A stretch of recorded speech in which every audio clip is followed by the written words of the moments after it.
The first time that I attended a Pikes Peak Toastmasters meeting was in 2006, and it was a snowy day, just like today. I had just moved from Fort Lauderdale, and there were only about 5, maybe 7 people at the meeting. Mel Goff became the Toastmaster, maybe Warner was there, perhaps Sophie Kogut. And despite the meeting being thrown into complete disarray because nobody showed up, and having to be reorganized on the spot, I was really warmly welcomed and even volunteered for a role, even though it was my first visit. I really admired how everyone pulled together to make the meeting productive and to make it fun. And I knew then that Pikes Peak Toastmasters was for me. Mary T., you do all sorts of things really well because you're a seasoned Toastmaster.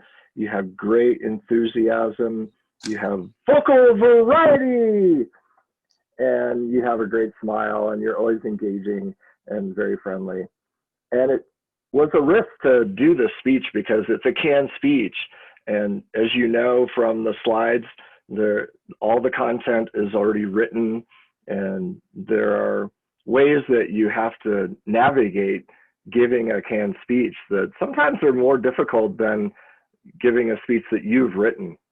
You wisely cut it down because you knew that there was no way you could cover everything that was in that presentation.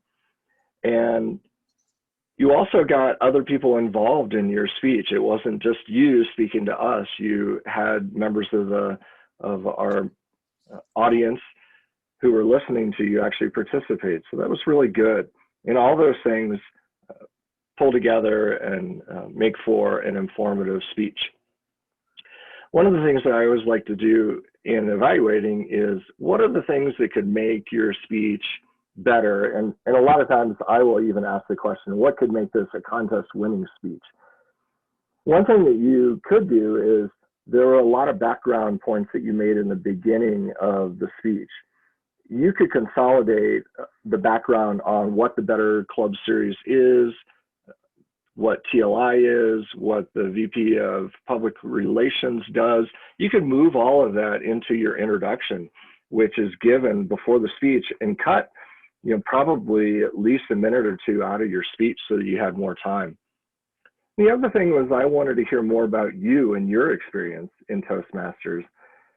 How can your experience and the things that you've seen and done and heard dovetail into that generic content?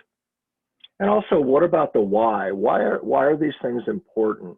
What are the benefits of doing these things well? And what are the consequences of not doing them very well? My final thing is just that connected to your story. Stories are what make speeches memorable. And share yourself with us a little more. Thank you